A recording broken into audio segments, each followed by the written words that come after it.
Je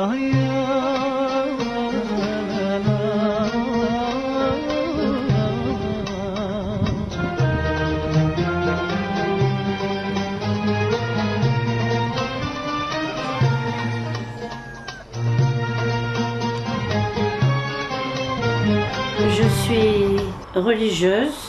Comme je dis souvent en plaisantant, je suis du midi et demi. Parce que je suis d'Algérie. Alger, Ouais. Bab el Oued. Je suis pied noir. Quand on évoque l'Algérie, votre Algérie à vous, quelles sont les images ou les souvenirs, les anecdotes qui reviennent, ma sœur? Oh, j'ai beaucoup de souvenirs d'enfance. Et toujours, jusqu'à ce que je quitte l'Algérie, le ciel bleu, le soleil. Vraiment, pour moi, ça a été toute une période heureuse. Bon nombre de vos aïeux, de vos ancêtres sont nés et sont enterrés en Algérie, ma sœur? Oui, nous étions depuis 4 générations et ont été enterrés à Alger, au cimetière de Bollorine, qu'on appelait Saint-Eugène autrefois. Mon grand-père, mon père et sa sœur, et puis un petit frère. Dans tous ces souvenirs, il y a la mer. J'ai fait beaucoup de plages de la côte. À 4 ans, justement, la plage de Bab el Oued. Plus loin, ensuite, c'était au Rocher, jusque vers Tipaza. Que faisait votre papa en Algérie? Mon père était comptable. Et le grand-père donc, que vous évoquiez? Alors, le grand-père a été forgeron et il a contribué à faire les rails de chemin de fer. Vous êtes sœur Blanche, Oui. sont les sœurs missionnaires de Notre-Dame d'Afrique. Oui. Comment vous êtes venue cette vocation, ma sœur? Toute jeune, ma famille n'était pas pratiquante du tout. On parlait très peu de Dieu. Et puis, à 9 ans, je suis allée avec des amis de l'école primaire, des écolières. Je suis rentrée dans l'église. Laquelle? Eh bien, elle s'appelait l'église Saint-Joseph de Bab el Oued. Est-ce qu'elle existe toujours peut-être? Elle existe, mais comme je dis, maintenant c'est la mosquée Saint-Joseph. J'ai commencé à sentir quelque chose vis-à-vis de Dieu. Et puis ensuite, eh bien, j'ai pensé à la vie religieuse. Et c'est la guerre d'Algérie qui m'a fait penser aux Sœurs Blanches. Il y avait plusieurs congrégations religieuses à Alger. Mais alors j'ai connu une Sœur Blanche qui m'avait invitée chez elle au Palmier, qui était une maison où les universitaires algériennes allaient. Et comme c'était la guerre d'Algérie, moi je ne pouvais pas supporter, à cause de la guerre, que l'on se sépare. Alors pour rencontrer toujours ces jeunes filles algériennes, je suis allée et j'ai donc connu les Sœurs Blanches et je me disais, ah, mais ça c'est tout à fait ce qui me convient. Et c'est comme ça que je suis rentrée chez les Sœurs Blanches. Rosemary, c'est votre prénom? C'est mon prénom, comme on dit, de baptême. Oui. Mais j'ai eu comme nom religieux Myriam de Carthage. Et comme j'avais osé vis-à-vis des responsables Sœurs Blanches, comme je suis née au pied de Notre-Dame d'Afrique, j'avais demandé Sœur Myriam d'Afrique. Et puis elles ont dû penser que c'était trop pompeux. Alors, elles n'ont pas voulu me donner ce nom, mais comme il y avait l'église, la cathédrale de Tunisie, Oui.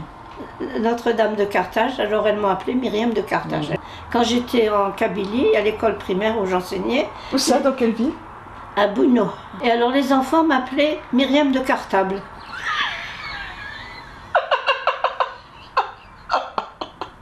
Ça me convenait tout à fait, puisque j'enseignais.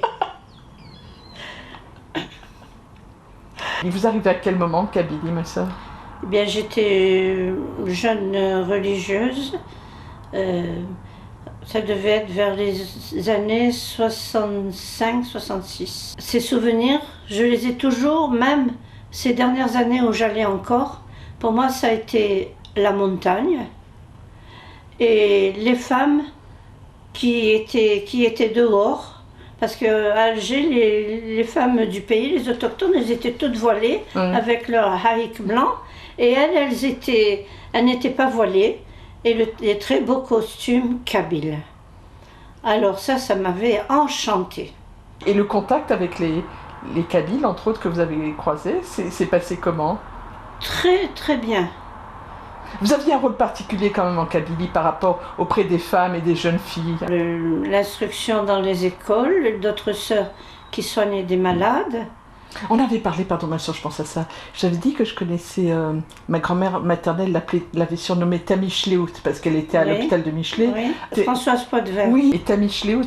Qui était pharmacienne de profession. Oui, vous l'avez connue aussi. Très bien. Oh.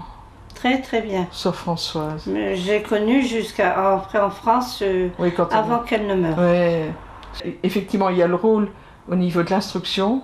D'instruction, de l'éducation.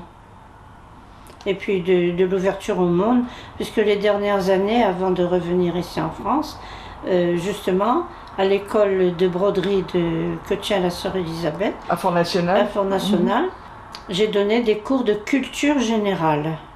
Les filles, les petites filles kabyles ou les jeunes femmes kabyles venaient facilement chez les sœurs? À l'école primaire, à Bouno, ou même à Zasga, là, elles venaient facilement. Parce que je pense, les foyers, les parents kabyles tenaient à l'éducation chez les sœurs blanches comme chez les pères blancs. C'était une référence? Oui. Et donc, il n'y avait pas de barrière. Et puis, à l'école de broderie, ce sont des femmes adultes, mères de famille. Alors, là, j'ai senti la barrière de la langue kabyle, mais j'ai toujours trouvé sur mon chemin des personnes qui m'ont aidée. Là, je n'avais pas cette barrière avec le monde arabe, puisque je sais l'arabe. Oui. Oui. Et du coup, vous avez quand même appris quelques mots en kabyle, non? Dont vous vous souvenez? Oui. Lesquels?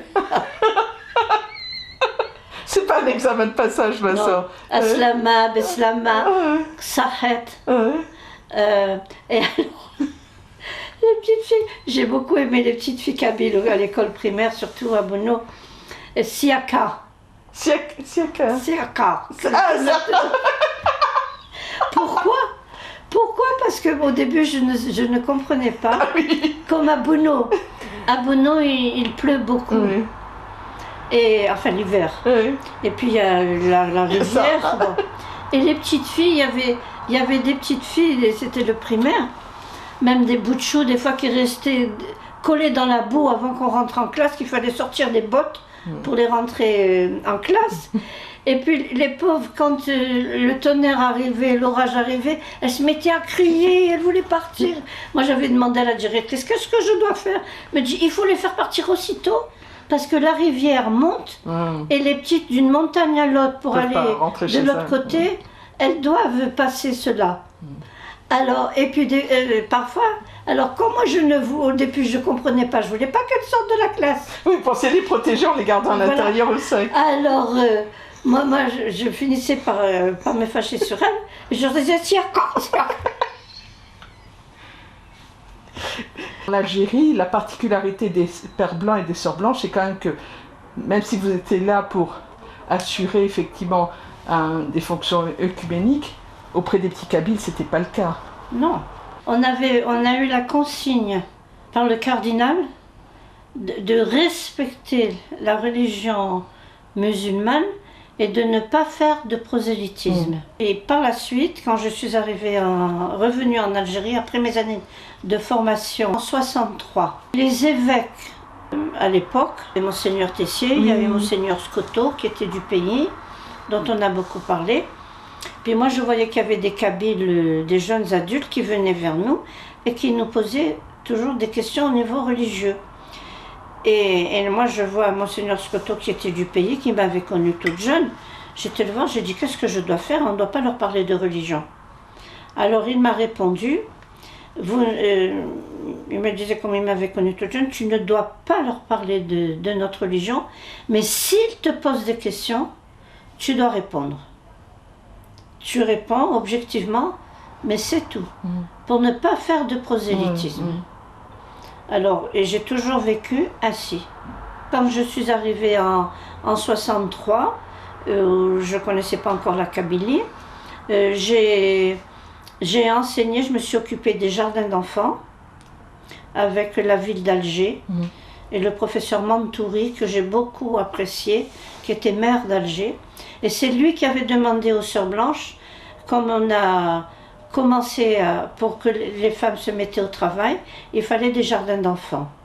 Je me rappelle une journée de la femme du 8 mars, lui il a envoyé sa délégation pour venir demander aux Sœurs Blanches d'ouvrir une école. Alors c'est ce que nous avons fait.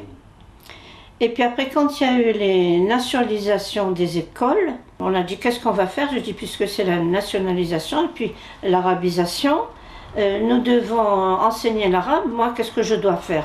Moi, j'ai fini dans cette école. Il me dit non, non, non, non, pas question. Comme on doit donner, comme elles étaient des jeunes adultes, les plus jeunes avaient 18 ans, on doit donner des cours de français. Tu prendras les cours de français et en arabe, tu prends tout ce qui était le chant et la poésie. C'est ce que j'ai fait avec les éducatrices. Et ça, j'ai trouvé très chic vis-à-vis de l'équipe.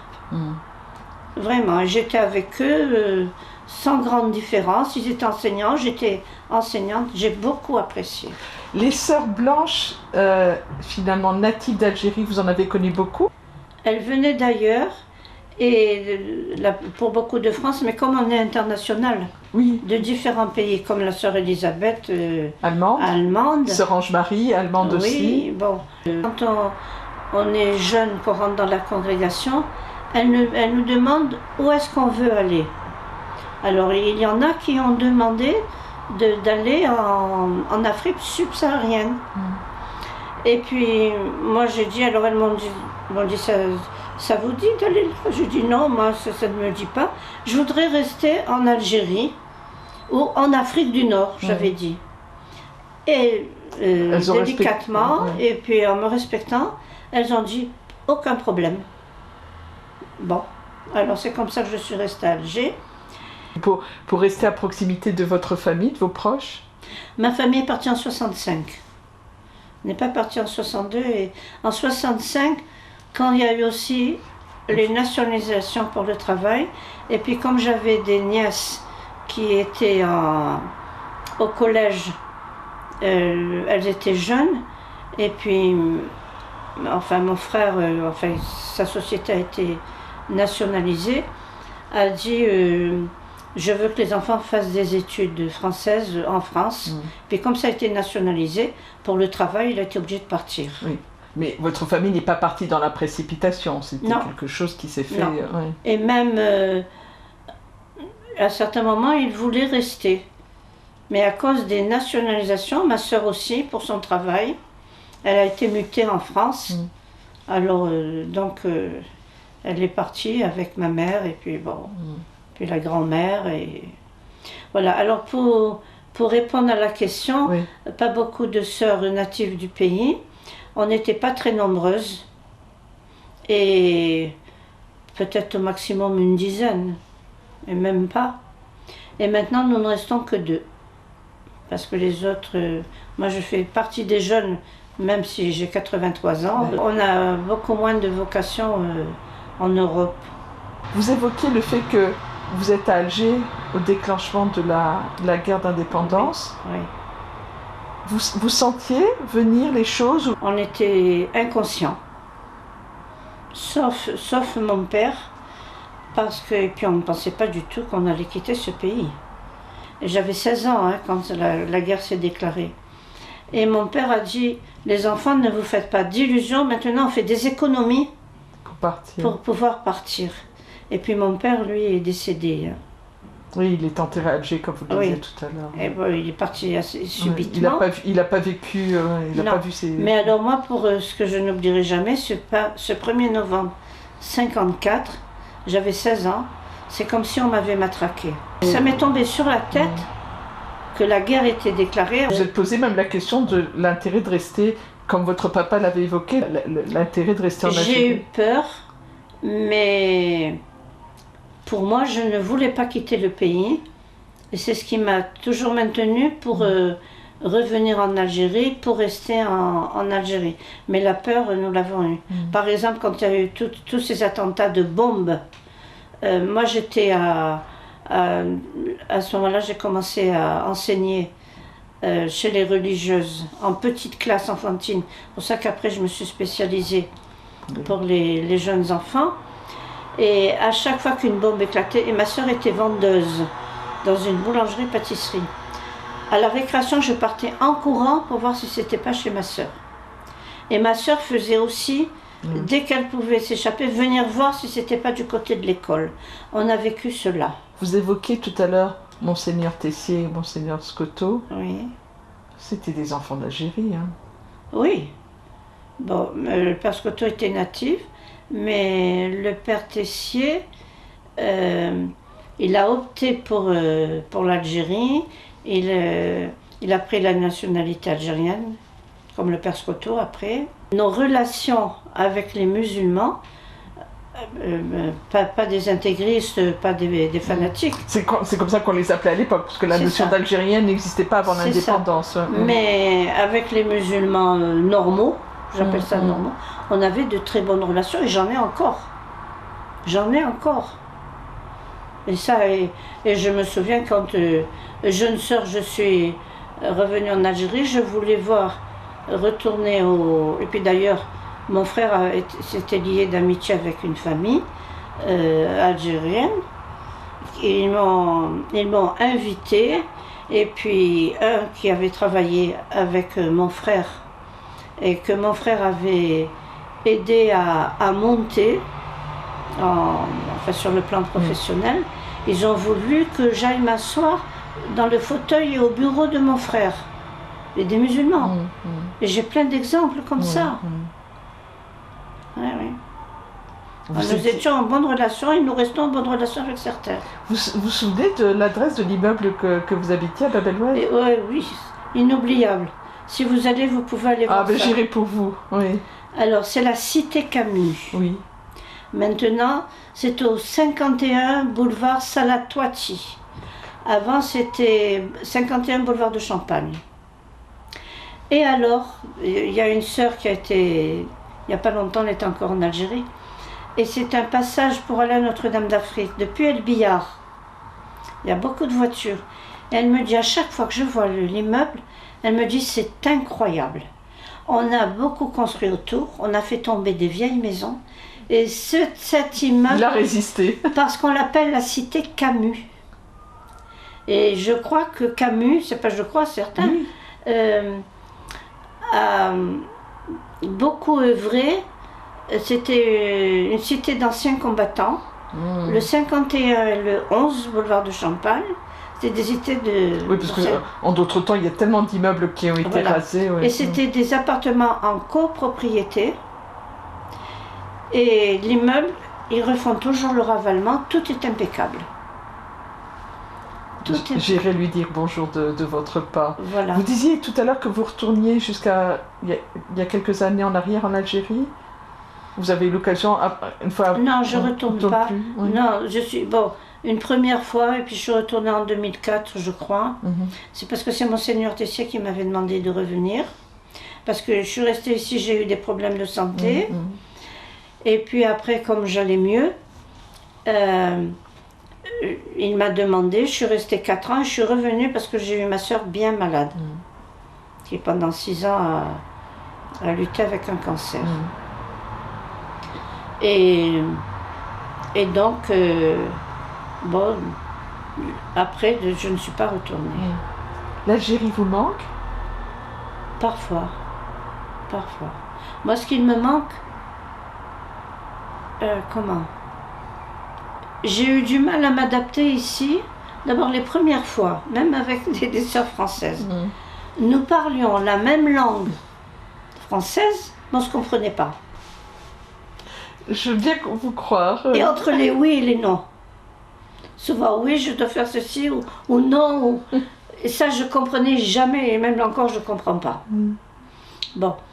Et puis alors, on a des coutumes. Et je me suis adaptée à la nourriture Bon, puis d'autres coutumes. Bon, on était en bon voisinage. Et de voir des portes fermées, ma mère a beaucoup souffert de ça dans l'immeuble où elle est arrivée dans le 15e. Et moi je disais, mais toutes les portes sont fermées. Ah ben dans les unes des portes. Il n'y a que la nuit qu'on fermait les portes. Les uns avec les autres. Et moi je me rappelle les débuts où j'ai vu ma famille en France. J'entrais dans la boulangerie, je disais bonjour. Tout le monde se retournait. J'allais à la pharmacie.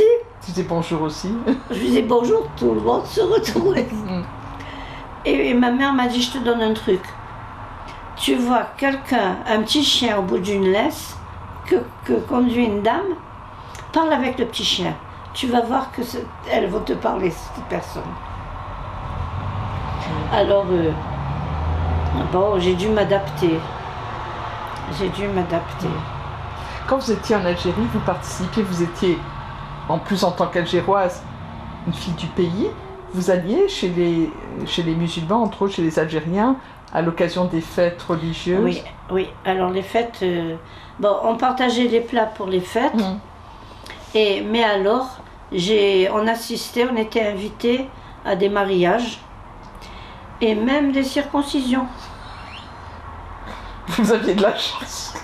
On rappelle que c'est normalement, voilà, que c'est parce que les fêtes sont, c'est ce genre de fêtes typiquement réservées aux hommes. Hein. Je sais, mais c'était les parents. Et je me rappelle toutes les filles, on était dans une pièce et puis après il y avait la fête. Et ça, je me souviens très bien de ces fêtes-là.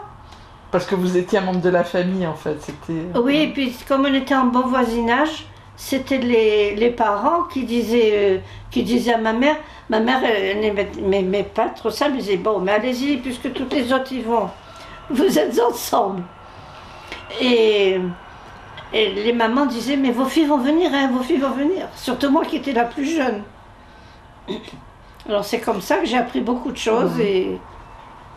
Ah oui. Et j'ai vu des mariages et les you-you, j'ai appris à faire les you-you. Je suis sûre que vous le faites mieux que moi c'est une catastrophe. Toujours pardon de manière décousue parce que je suis très émue comme vous l'avez compris. On revient à la Kabylie. Je vous disais tout à l'heure que j'ai le contact de sœur Elisabeth. Oui. Vous avez un message pour elle? Ah oui, moi, sœur Elisabeth, je ne peux que dire que je la félicite de rester tant d'années en Kabylie. Je la félicite pour le beau travail de l'école de broderie. Je la félicite pour les bonnes relations qu'elle a avec les familles kabyles. Ça, et puis donc pour sa persévérance et sa fidélité à la Kabylie. Je l'admire. Vous avez une anecdote particulière, un petit clin d'œil à lui passer, un petit message ou... La première fois que vous rencontrez sœur Elisabeth, vous en souvenez-vous? Oh oui, sœur Elisabeth, je l'ai connue dans les années de formation, parce qu'elle faisait partie des formatrices à Toulouse. On a fait nos études de théologie. Et puis aussi, c'était une bonne chanteuse pour nos prières, on a eu toute une formation là dans ce domaine et déjà j'ai bien apprécié. Et puis aussi j'ai beaucoup apprécié toujours son ouverture.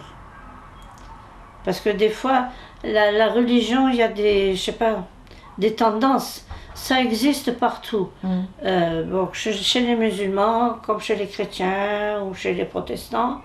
Bien sûr, nous les chrétiens, enfin je suppose, on n'est pas des terroristes. Hein.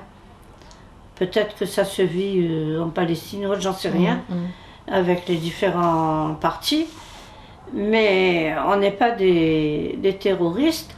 Mais il y en a qui sont, parce qu'on est religieux, on se met sur des rails et il faut que ce soit comme ça. Or non, au niveau de la relation, en général, alors il y en a qui préfèrent le cadre, ce sont des sécurités. Moi, bon, comme si vous me dites, je ne fais pas le ramadan, hein, excusez-moi. Non, non plus. Non, vous, J'ai rien Ah oui, je pensais que vous disiez, j'allais dire, moi, mon film, non, voilà, vous ne me jugez pas là-dessus. Non, pas du tout. Même chez nous, je n'ai pas à juger. Mais nous, l'important, c'est la relation. D'être en bonne, d'abord, je dis l'élémentaire en bonne humanité. Et ensuite, si le religieux se greffe, mais nous le faisons. La religion, nous, c'est avec le cœur, c'est la pensée, le cœur. Eh bien, c'est d'être en bon terme, en bonne relation, et puis donc... respecter l'autre. Voilà. Et puis alors moi, ce que je trouve magnifique, pour moi, c'est le plus beau de tout. Bon, on a parlé de la famille. La famille, c'est un beau cadeau que nous avons, mais un autre cadeau que j'appelle l'amitié. Et les amis fidèles. Vous voyez, Sœur Elisabeth, pour moi, c'est une amie fidèle. Depuis des années. Depuis des années. Et j'en ai comme ça. Malgré la distance. On aurait pu penser des fois que la distance... Non, mais, comment dirais-je, l'amitié, il y en a qui le disent dans des chants, tout cela.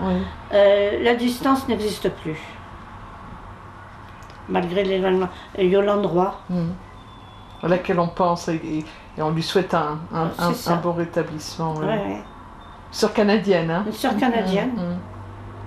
La distance n'existe pas. J'ai comme ça des bonnes relations avec des sœurs canadiennes, avec des sœurs françaises, même si elles ne sont plus là, si je ne les vois plus. Notre histoire commune, ma sœur, si vous m'autorisez, c'est effectivement, elle est jonchée de noms de personnes qui ont disparu. On pensait, on échangeait tout à l'heure avec... C'est ça. On parlait de Sœur Cécilia Bergeron, Sœur Françoise Poitvin, Dita Micheleus. Sœur Magdalena, dont je n'ai pas souvenir, mais je crois qu'elle était elle était mère supérieure à... Alors, l'anecdote me raconte, elle était mère supérieure à Fort National, et l'histoire qu'ont conté mes tantes maternelles, c'est qu'elle venait apprendre le kabyle chez ma grand-mère maternelle. Mais voilà, c'est toutes ces personnes-là qui font partie de... C'est pour ça que c'était important pour moi qu'on échange aujourd'hui, parce que on est d'une même famille de cœur. Et puis vous voyez, je vous donne un exemple, là je ne donnerai pas de nom. Il y a un foyer kabyle dont j'ai été très amie depuis Alger. Les enfants sont grands, mariés, ont des enfants. Et les enfants, je les ai connus tout petits. Et comme je disais toujours, quand je voyais la maman, nous sommes des Kabyles, originaires de Kabylie, mais ils avaient une maison en Kabylie, mais ils habitaient à Alger. Je voyais toujours, je disais, c'est la maman et ses poussins. Bon. Eh bien, ces personnes sont venues en France pour des questions de santé. Bon, les filles aussi, des questions de... Comme elles ont fait des études supérieures, ce sont des diplômés supérieurs. Et elles sont venues pour faire soigner leurs parents. Bon, elles sont restées ici, elles se sont mariées ici. Eh bien, j'ai accompagné les parents jusqu'à leur mort. Jusqu'à leur mort, père et mère. Alors, pour eux, maintenant, ils disent tu es de la famille. Vous voyez, à Noël, ce sont eux qui m'invitent chez eux. Là, on va avoir une autre grande fête, l'Ascension. Ils m'ont invité. Tu viens, tu viens. Il y a l'anniversaire du petit Idir, qui est mignon comme tout. C'est l'anniversaire, mais tu viens, hein, tu viens. Il y avait des colonies de vacances. J'ai fait 11 ans les colonies de vacances en Algérie. Et tout au début, j'étais au Sahara, à Béchar, et à Tougourt. Et une fois, j'ai accompagné c'était une colonie de vacances de Biskra, et on est allé à Djidjeli, où il y a la mer. Je me rappelle toujours les petites filles qui piaillaient comme des oiseaux dans le car quand on est arrivé. Tout d'un coup, plus rien. La première chose qu'on faisait, on les emmenait à la plage voir la mer, qu'elles ne connaissaient pas. Et puis elles rentraient, il fallait qu'on les arrête. Et puis elles mettaient la main, c'est de l'eau, et c'est pas bleu. Ça, je n'oublierai jamais. Vous voyez, ça, c'est des beaux souvenirs que j'ai. Vous étiez également rédactrice d'une revue. J'étais rédactrice d'une revue, oui, parce que j'étais 8 ans en Mauritanie. Et toujours pour la formation des éducatrices. Et puis voilà que nos contrats ont été résiliés. Donc on ne pouvait plus continuer ce travail. Ça signifie, pardon ma soeur, qu'il fallait que vous quittiez la Mauritanie, c'est ça? Ça forcément. Oui. Il y en a qui sont restés. Et puis moi j'étais employée en Mauritanie au ministère de la Santé et des Affaires sociales. Et il y avait une responsable à Alger, la responsable de toute l'Afrique du Nord. Elle me suppliait parce qu'il y avait une personne qui quittait la revue, celle qui a fondé la revue, qui s'appelait Hayat. Quand je passais à Alger, pendant les vacances, comme je dessine aussi également, on me demandait toujours, cette ancienne directrice de la revue, me demandait de lui faire les dessins. Alors l'été, là, je faisais les dessins pour la revue. Et puis voilà, elle part. Il y a la résiliation des contrats. Et la responsable me dit, je ris, vous allez savoir pourquoi. Il faudrait venir pour travailler à la revue Hayat. 2 fois, je lui dis non. C'est une responsable. Or, on fait vœu d'obéissance. C'est les seules fois où j'ai dit non. 2 fois, j'ai dit non. Je ne voulais pas. Elle est revenue une 3e fois à la charge. Alors là, j'ai dit, je ne peux plus dire non. Alors, je vais à la revue. Et je vous assure, j'en ai pleuré sur Cécilia, elle était témoin. J'ai pleuré des cordes. Parce que quand elle ne m'avait pas dit pour prendre la direction. Parce qu'elle était sûre que j'aurais dit non. Mais j'étais arrivée à la revue. Et c'était moi la rédactrice en chef. Bon, j'ai dit, bon, ben voilà. J'y suis. Maintenant que j'ai dit oui. Et j'ai eu une équipe formidable de femmes. Hein. Et alors qu'il y avait les années de terrorisme, on a souffert. Hein. On a souffert. Et quand ils interdisaient que les femmes travaillaient, j'avais une petite secrétaire qui était ingénieure, mais elle n'a pas pu exercer son travail, qui est venue demander du travail. Je l'ai prise comme secrétaire. Et chaque soir où j'allais l'accompagner dans la cité où elle habitait, eh bien, on tremblait. Hein. Ouais, ouais. Alors là, ça a été des moments difficiles, mais des beaux moments qu'on a vécus. Et puis alors, pour l'imprimerie, qui était à El Billard, on avait une date butoir pour imprimer la revue. Et donc, il fallait à chaque fois donner la maquette. Et c'est moi toujours qui allais apporter la maquette. Et un jour, les responsables, parce que la revue dépendait aussi du croissant en rouge. D'accord. Et on a eu cette chance que ça a été le premier préfet d'Alger qui a défendu toujours, toute sa vie, maintenant il ne vit plus, la revue. Et son assistant, enfin son adjoint, et ils sont venus me voir au bureau pour me dire, ma soeur, il ne faut plus vous déplacer à porter la maquette. On viendra la chercher nous-mêmes parce que vous risquez trop en allant à l'imprimerie. Et pourtant, le bureau, nous étions à El Billard, et il fallait... Bon, c'était pas très loin, mais on passait maximum 40 minutes. Mais vous étiez effectivement une cible. Oui, oui. Alors voilà, j'ai fait cela pendant 6 ans, et je pense que les tensions, la pression que j'ai vécue, parce que je tremblais toujours pour les femmes qui travaillaient avec moi, j'ai fait un accident cardiaque.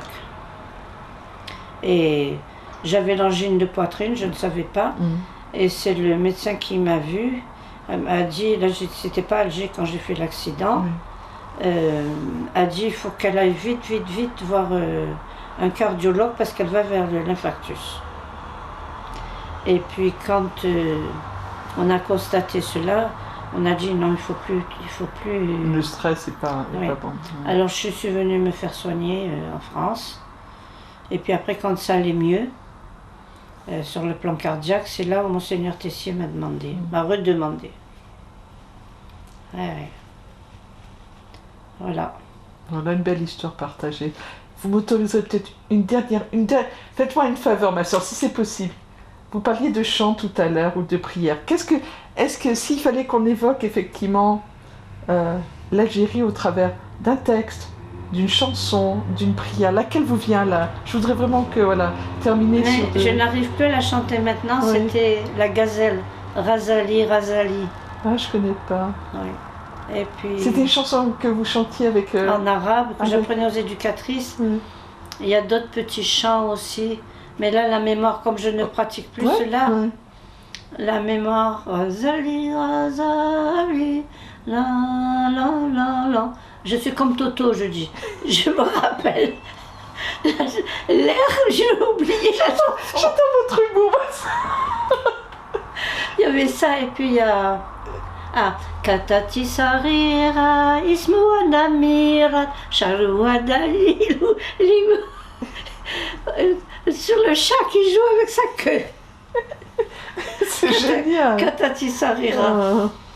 Oui. Les chants pour les petits.